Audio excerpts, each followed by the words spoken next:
Increase your win rate with IFVGs. Go from 60% to 80% plus, and I'm about to show you. Let's get straight into this. So within this video, we're going to cover many topics. We've got the Illusion of Conformation, which is the PO3, sponsorship mastery, low quality IFVGs, which focuses on actually the mech model, which a lot of people will know from PB Blake, shout out that guy. Stop hunt theory, IFVG close and entry, target and distribution, good versus bad setup breakdown, and manipulation mastery. And the last but not least is mastering narrative. Okay, so let's get straight into this first one, which is the Illusion of Conformation, PO3. So, low quality PO3 trap. What is this? An IFVG PO3 setup that passes the open high low close or open low high close criteria to a minimal degree. Now this is where price can just run down at 10 AM open, we make a small low, and then we continue up. Now this will be low probability and a bad PO3 because we do not have that manipulation into a higher time frame key level. Usually the manipulation is a catalyst for the failure. So that means we fall short on the manipulation. The manipulation isn't good enough to actually cause that PO3 to play out correctly. A 1 minute swing and 5 minute fair value gap AMD IFVG is a known killer for this, meaning that when the 10 AM, let's say for example, the higher time frame candle opens, ready for that PO3, we trade down into a 5 minute, which is not actually a higher time frame key level, meaning that it is not a valid PO3 or a very, very low quality one. So you want to wait for that higher time frame. You can see here, we have the 4 hour fair value gap get tapped, and then we continue to the draw on liquidity. Okay, so this 5 minute did not hold up at all, and we even inversed this. We could have taken a 1-to-1 on this trade probably, but we did not get that draw of liquidity taken. And just in case that failed, you would want to wait for the 4 hour fair value gap to actually hold instead of that 5 minute low quality fair value gap. So what is actually wrong with this? You've got low quality and minimal manipulation. So going over again, all we have here is this 1 minute leg manipulated into a 5 minute fair value gap, which is not very strong at all. We want to be seeing that 4 hour fair value gap, if this is lower than the 5 minute, get hit first before we look to take the draw on liquidity. Okay, so the PO3 is a big candle. We're talking we manipulate a lot of the time with the PO3 candle. So we want to see that manipulation into a very strong key level before we get that move up. Next is the lack of higher time frame narrative. Now, narrative is extremely, extremely important. You need to have a why to your trades, right? So having a lack of narrative would cause a trade to fall short or even not play out altogether. Only trading the PO3 for the pattern, and often a fake out followed by a high time frame manipulation after the fact. So as you can see here, we get that fake out, and then we have the high time frame manipulations, the 4 hour to continue. Okay, how do we fix this, boys? Right? Only focus on significant higher time frame liquidity pools for rejection. There we go. So you see we target the 4 hour, right? Only trade PO3 from the 15 minute plus or sponsored 5 minutes. Don't worry, we're going to get into sponsorship in a little bit later into the video. But from now on, just from this point, just think of higher time frame as 15 minute plus. Okay. Avoid lower time frame fake outs by setting alerts at higher time frame key levels. So instead of reacting from the FOMO of the PO3, what you can do is just set alerts for the high time frame. So let's say, for example, with this one, we come in to the open and we just set an alert here. I walk away. Then when we hit this, I come back to the chart, see we have this nice reaction off here. Next slide, we have sponsorship mastery. So what is sponsorship? Sponsorship can only happen from higher time frame key levels, okay? A higher time frame manipulation that distributes, creating a lower time frame leg, you would look for a redistribution from, okay? So for example, giving an example for this, we manipulate into a higher time frame key level, which is our sponsor, let's say a 1 hour fair value gap, and then we create a 5 minute on the lower time frame. Now we expect the 5 minute to distribute lower again because it is sponsored by the 1 hour. The market traded into this 1 hour fair value gap after manipulating London session, so the first leg before a retracement is likely to hold and continue the distribution again. Okay, what are sponsors? High time frame key levels, significant liquidity sweeps, or an SMT. Now, how do we even use this? The high time frame draw on liquidity has to be intact for increased probability, and combining this with PO3 setups is highly, highly effective. Common mistakes people will make: are mixing up lower time frame sponsorship and higher time frame sponsorship.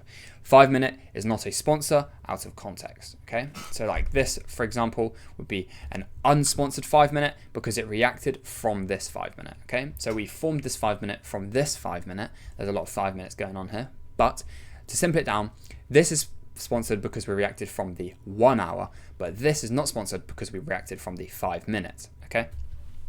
Now, make sure the high time frame sponsor is valid and not inversed. So if, for example, this 1 hour got inversed here, then it would not be valid to create a sponsored 5 minute because it was inversed. Now, avoiding low quality IFVGs.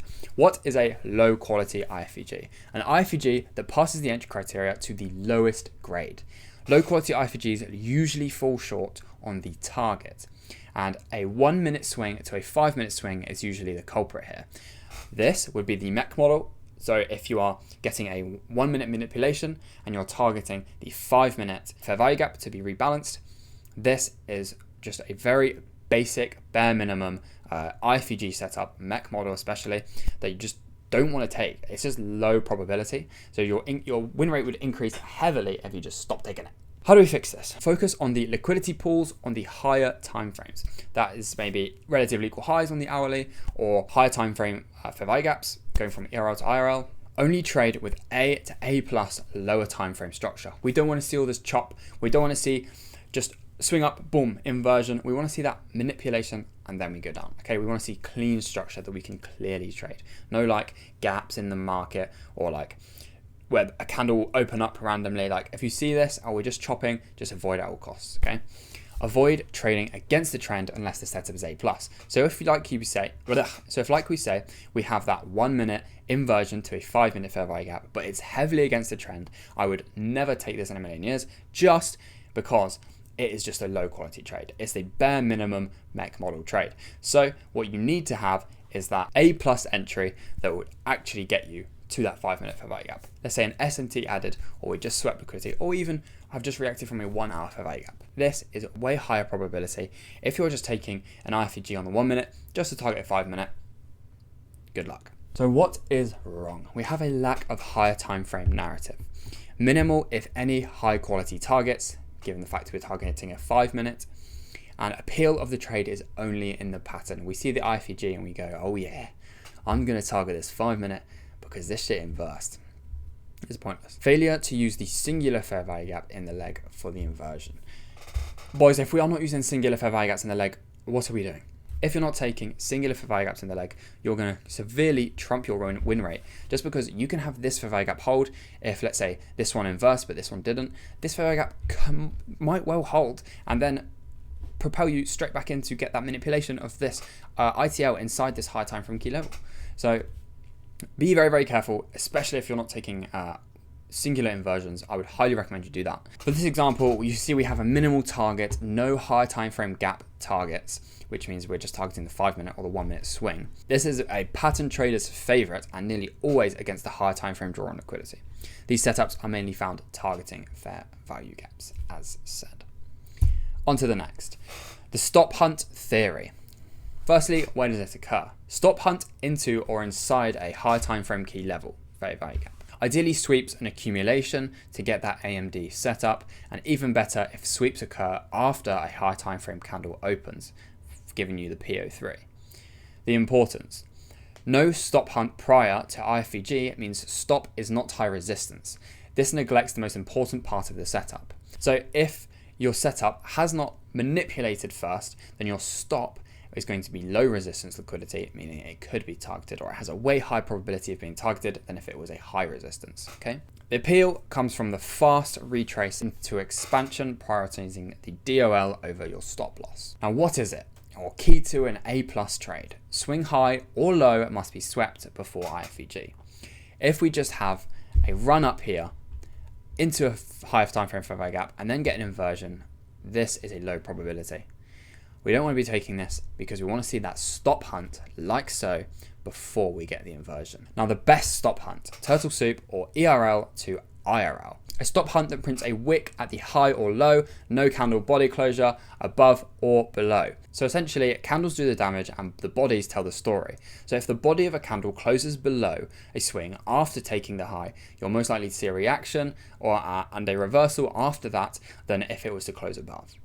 The best stop hunt also shows the most strength through a fast reaction.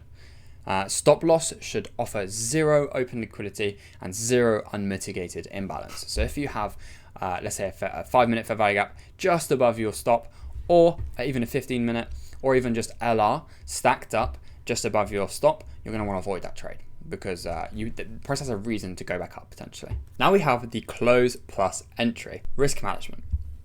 Bad IFVG closes that hinder your RR can and should be avoided, especially if you intend to go break even. Move your stop to break even only when the reversal probability tips slightly.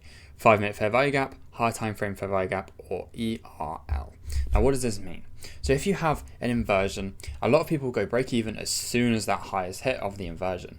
Well, if you have a target that is a bit further down, you might look for higher confluence to go break even. For example, if price hits a 5-minute fair value gap, then you will go break even. Or if you get an SMT towards a target or an SMT at a high where you're targeting, that is when you go break even. So actually there can be some break evens which you can actually save yourself from if you take this into consideration. Now, execution. Once the IFVG forms, market order the entry. Set a limit order if you want/need a better RR, but this will cause you to miss setups in the future. 3 candles or lower is the hotspot for inversions. Now, strength and health. Is the candle mainly body or wick? Consider the candles that led up to the close of the IFVG. This meaning these candles here, you can see we had 1, 2, very small candles, and then we have a big one. So like, does this look like it is a very strong inversion? Does it look like it was fast? Did we reject here? Yes. So in my opinion, this wasn't a very good inversion. Also look at the wick. The wick is very large on that inversion, so I would not have taken that regardless. Consider avoiding a setup that closed the fair value gap by a couple of ticks, meaning that if you have an inversion, let's say this one here, and we literally close here, and you have to zoom in to see if you actually got that inversion, then you're most likely going to want to avoid that at all costs because that is just low probability and there's no point in taking it. No point in forcing trades, you know? Now, time and speed. Observe the time an FVG takes to close from the moment the first candle taps into it. So as soon as that first candle taps, let's say this one for example, we start the timer and count down to how many candles it took to inverse this fair value gap. Did the inversion happen slow or fast? And the general idea is 4 candles and below are okay, but 5+ you want to reconsider the trade. So here, think to yourself, why would a 1 minute fair value gap hold for this long against a 1 hour fair value gap? It just doesn't make sense and it gives you that low probability. And this one, a large wick here shows that price reacted somewhere. So we do not want to be taking that as well because it's not the best close. It's a strong body, but we have this large wick, which is over 50% of this candle. So I would not want to take that, or over 50% of the body, sorry. So we do not want to take that as well.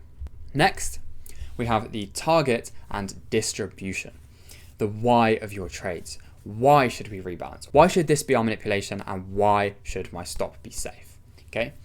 For this example, you see if you had a stop here, why would your stop be safe? Because we manipulated first, and we manipulated here. If you have an S&T here as well, high resistance stop. Okay. Significance. Focus on the higher time frame liquidity, previous daily high, previous daily low, session liquidity, data highs and data lows. Targets, draw of liquidity aligned with ERL to IRL plus IRL to ERL cycle. If you know what that is, it's external range liquidity to internal range and vice versa. The market moves from rebalancing inefficiencies to seeking liquidity. Low resistance versus high resistance liquidity. So low resistance, we have unswept liquidity, unmitigated fair value gaps, liquidity imbalances you expect price to trade into. And high resistance are previously manipulated liquidity led to distribution, liquidity you expect not to trade back to. Okay. So here you can see we took the external range liquidity and then we come down, and this price, we hit the internal range liquidity, which is in this example a fair value gap, but this would also have been your internal range since it's inside the range and it's a low formed inside the range. So this is also your internal range liquidity. And then after taking this, or you can see after we hit this internal range, we then move back to the external range. Okay. Now we have a good versus a bad setup. Okay.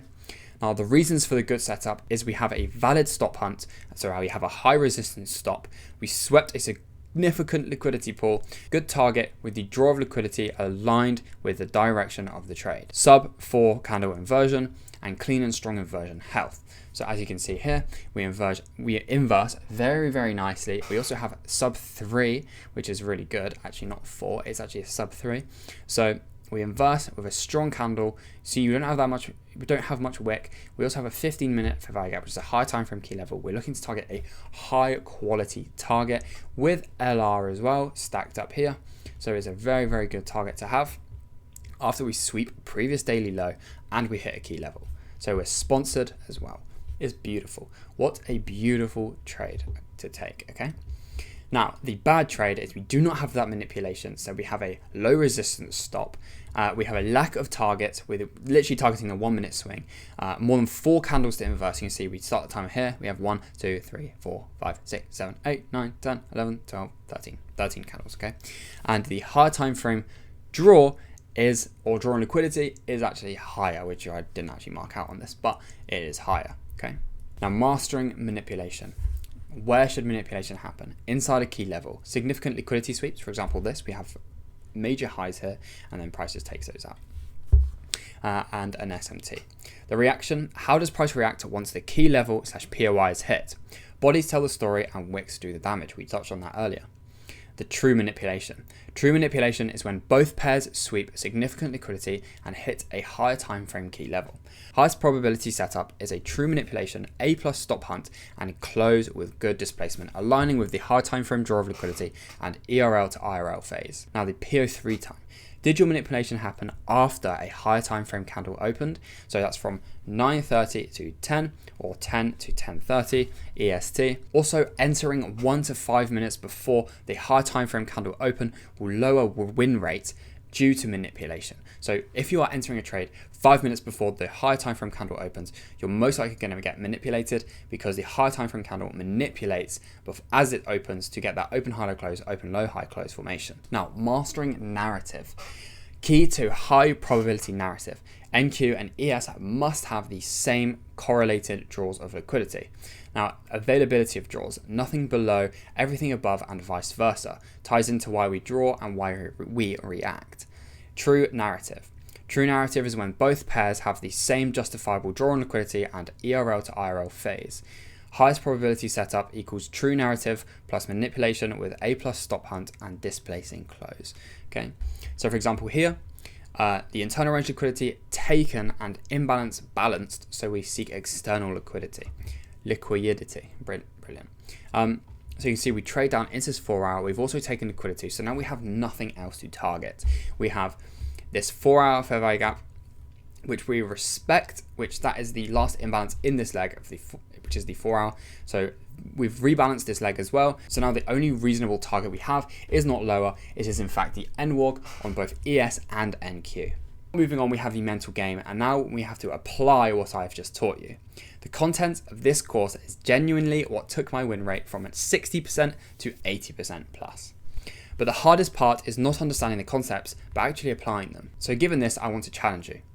For 1 whole month, apply what you have learned in this course and avoid trades that do not meet the criteria shown within this presentation. I can assure you that it will be the best trading month you will have. Okay?